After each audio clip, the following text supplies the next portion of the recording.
상당히 보수적인데도 불구하고 이제 AI라든지 머신러닝, 딥러닝 관련된 논문들이 이렇게 빠르게 증가하고 있습니다. 2020년도에 제가 초반에 조사했던 걸 섞이는데 지금 한참 위로 올라갔겠죠. 네, 그래서 병원에서는 병원 데이터를 어떻게 쓰느냐? 사실 병원에는 데이터가 엄청나게 많이 있습니다. 그래서 인공지능 하시는 분들께서 이제 결국 데이터가 필요하시니까 가장 관심을 갖고 있는 영역 중에 하나가 이제 경영 쪽과 이제 병원 쪽인 걸로 알고 있습니다. 이제 경영 쪽은 이제 은행이나 이쪽에서 워낙 숫자 데이터가 많기 때문에. 근데 병원에도 데이터가 많은데 여기는 아주 좀 특징적인 패턴이 다양한 데이터가 많습니다. 그러니까 이런 텍스트 데이터, 숫자 데이터, 그리고 영상 데이터뿐만 아니라 그 시그널 데이터 같은 다양한 데이터도 있고, 여기에 우리가 그동안 환자를 보면서 쌓아놨던 데이터로 여러 의사 선생님들이 인사이트를 가지고 여기서 정보를 추출해서 이것을 가지고 환자의 질환을 추정하고 그래서 어떤 치료의 방향성을 잡아내고 있었습니다. 근데 사람의 능력이라는 건 이제 한계가 있기 때문에 데이터가 이렇게 무궁무진하게 쌓이고 있는 데 있어서 거기서 우리가 뽑아낼 수 있는 인사이트는 한계가 있었다고 판단이 되고 있습니다. 그래서 최근에 발전하고 있는 AI 기술을 도입을 하면 이 안에 숨어져 있던 그동안 우리가 사람이 보지 못했던 그런 히든 인포메이션까지 숨겨져 있던 정보까지 우리가 추출해 낼 수 있다는 것들이 이제 많은 논문에서 제시가 되고 있고, 이런 히든 인포메이션까지 우리가 활용할 수 있게 되면 새로운 인사이트를 얻어서 새로운 방향의 헬스 IT 서비스를 만들 수도 있을 거고, 특히 이제 진단을 좀 더 빨리 하거나 아예 예측을 함으로써 기존에 제공하던 서비스와는 이제 완전 다른 형태의 서비스를 제공할 수 있겠죠. 그런 것들이 가능해질 거라고 생각을 하고 있습니다. 그래서 뭐 그와 관련된 이런 가능성들을 제시하는 여러 가지 논문도 있고, 그래서 이제 데이터 분석하는 것들에 보면 이게 거의 단위가 뭐 몇만뿐만 아니라 몇십억, 몇백억 뭐 이런 데이터를 분석해서 뭐 향후 이 사람이 사망할지 뭐 이런 것을 예측한다는 것도 있고.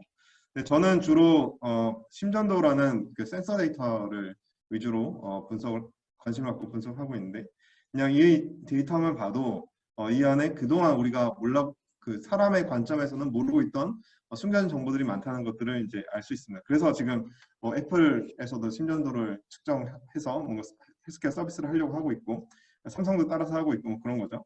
그래서 이 논문은 2019년도 란셋에 실렸던 논문이고, 심전도는 이제 심장의 정기적인 신호인 거죠. 그래서 얘네들이 이제 어떤 분석을 했냐면 완전 정상인 사람이 있고, 어떤 사람은 APB라는 게 이제 심장이 규칙적으로 뛰지 않고 불규칙적으로 심장이 뛰는 거거든요. 그렇게 되면 그래서 혈류가 이제 부드럽게 흘러가지가 않고 약간 와류가 생기면서 거기서 이제 블러드 클래스에서 이제 피딱지가 생기는 거죠. 근데 그것이 심장에 생겼다가 몸속 어딘가로 날아가면 막히는데, 그것이 이제 머리로 가게 되면 이제 뇌혈관에 막히면서 이제 중풍이 오게 되는 거죠. 그래서 그런 무서운 그 결과를 초래할 수 있는 이제 부정맥인데, 근데 이것이 이제 24시간 늘 발생을 하면 아무 때나 검사하면 이걸 체크를 할 수가 있겠죠. 근데 그것이 아니라 보통 부정맥이라는 것은 이제 정상이다가 한 번씩 비정상 상황이 발생을 하거든요. 그래서 정상의 상황에서 검사를 하게 되면 우리가 이것은 이제 정상인 걸로 착각하고 이 사람 놓치게 돼서 이후에 이제 안 좋은 아웃컴이 생길 수도 있겠죠. 근데 그동안은 얘도 정상, 부정맥이 생기는 환자지만 그 심각하지 않은 상태에도 우리가 그동안 정상인 걸로 알고 있었는데, 인공지능으로 이 두 가지 패턴을 분석해서 봤더니 이 부정맥의 소지가 있는 사람의 정상 패턴은 다른 것들이 있더라. 그래서 그동안은 정상인 줄 알았는데 이제 이런 것도 이제 구분해낼 수 있다. 그래서 정확도가 뭐 90%가 된다. 이런 것들입니다. 그리고 또 하나는 더 나아가서 앞서는 그래도 사실 심장의 구조적인 문제를 심장의 어떤 심전도를 분석할 수 있다라는 거니까 네, 뭐 어느 정도 이제 이해가 갑니다. 이제 그런데 이것도 이제 네이처 메디슨이라고 이제 의학 쪽에서는 상당히 높은 영향력이 있는 이제 권위가 있는 저널인데, 여기서 이제 올해 6월에죠 나왔던 논문을 보면 심전도를 가지고 이 사람이 살지 죽을지까지 예측할 수 있다는 것입니다. 그래서 이거는 좀 약간 너무 다른 차원의 얘기인데, 근데 실제로 보면 여기서 이제 심전도를 가지고 향후에 이 사람이 살 것인지 죽을 건지를 예측했는데, 물론 이제 모든 심전도를 가지고 하면 높을 수 있다는 것은 좀 추측할 수 있습니다. 이 사람이 뭐 심근경색이 있거나 심장 관련된 안 좋은 질환이 있을 경우에 그 심전도에 그 패턴이 나타나서 이 사람이 오래 살지 못하겠구나라고 예측은 할 수 있겠죠. 근데 여기서 보면 이제 그동안 우리가 정상이라고 생각했던 심전도를 가지고 학습을 시켜도 이 사람이 결국 나중에 살지 죽을지를 예측하는 확률이 0.80% 이상의 성능을 달한다는 겁니다. 그래서 결국 이제 심전도에 뭔가 숨겨진 정보들이 이제 많다는 것들, 심지어 이 사람이 향후에 살지 죽을지를 예측할 수 있다는 거죠. 그래서 이것을 보면 그동안은 우리가 노말이라고 알고 있었는데 사는 사람과 앞으로 잘 사는 사람과 이제 곧 죽는 사람의 패턴을 봤더니 그 패턴이 구분되는 패턴이 있었고 그 패턴을 기반으로 해서 이제 보시면 이제 실선은 노말인데 이 사람은 이제 향후에 잘 살 거라고 예측된 경우고 실선은 노말이라고 기존의 지식으로는 노만이라고 판단되는 상태인데 이제 곧 오래 못 살 거라고 예측된 사람들의 생존 목표입니다. 그래서 X축은 시간이 지나는 시간이고 Y축은 이제 생존율이니까 많이 죽을수록 이제 생존율이 떨어져서 이렇게 떨어집니다. 그래서 실제로 이제 인공지능이 이 사람은 오래 살지 못할 것 같은 패턴을 갖고 있다고 판단한 사람들의 생존 곡선이 확 떨어지는 것을 볼 수가 있죠.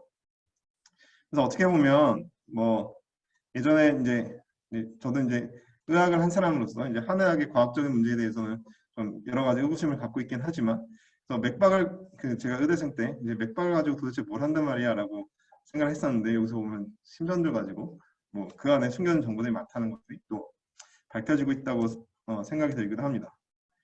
또 하나는 더 나아가서 심전도를 하면 당뇨 환자의 이제 저혈당 상태를 예측할 수 있다라는 것도 있습니다. 그래서 이것도 역시 이제 심장에서 센서를 측정하는 건데 그 심장의 상태가 아니라 몸에 있는 어떤 뭐 항상성이라든가 글루코즈 레벨의 그 항상성 유지하는 그 체계들까지 우리가 평가를 할 수 있다는 거고 역시 딥러닝으로 심전도 분석을 해서 네. 이때가 이제 그 혈당이 이제 정상일 때고 저혈당의 상태, 혈당이 너무 낮아지면 위험해지거든요. 그런 상태를 심전도로 구분할 수 있다는 거고 정확도가 이제 여러 가지 이제 방법을 했을 때 뭐 90% 정도까지 나오기도 한다고 보고를 하고 있습니다. 그래서 보시면 이게 정상인 환자의 심전도가 이제 초록색이고 이제 저혈당인 환자의 심전도가 주로 이제 주황색 패턴을 보인다고 해서 보시면 이 뒤에 이제 T웨이브 이쪽 부분이 이제 좀 늘어지는 것들을 관찰할 수가 있습니다. 그래서 이런 것들 이 패턴 속에 이제 글루코즈 레벨에 대한 정보가 담겨져 있다라고 우리가 생각할 수 있는 거죠. 그래서 그런 정보를 가지고 정상인 사람과 저혈당의 사람의 이제 패턴을 이제 TSNE로 이제 클러스터링 해보면 이렇게 잘 클러스터링 되는 거 봐서 그 심전도 안에 이 둘을 구분할 수 있는 정보가 충분히 있다는 것을 우리가 유추해 볼 수가 있습니다.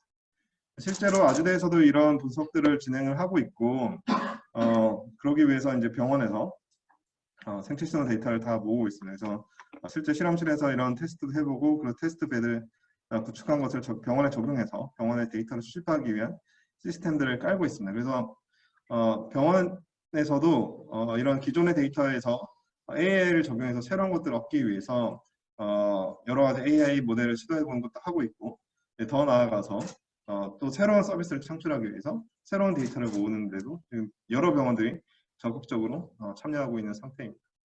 그래서 저희도 뭐 심전도를 가지고 뭐 인공지능을 분석을 해서 뭐 부정맥을 예측하거나 혹은 뭐 다양한 다양한 어떤 클리니컬 이벤트들을 예측하는 것들을 하고 있고 뭐 그런 것들을 보면 이제 인공지능을 저희들이 개발한 모델을 적용하기 전에는 심전도를 뭐 자세한 설명은 제가 시간 관계상 못하겠지만 잘 못 보다가 이제 여러 학습을 통해서 하게 되면 병변인 부위들을 이렇게 정확하게 타겟팅하고 있는 모습들을 우리가 확인함으로써 그 인공지능이 심전도에 어떤 의미 있는 숨겨진 패턴을 잘 찾고 있는 것들을 확인할 수 있고 그를 통해서 어떤 질환을 예측할 때 좀 더 정확하게 좀 더 신속하게 예측할 수 있다라는 것들을 확인하고 있습니다.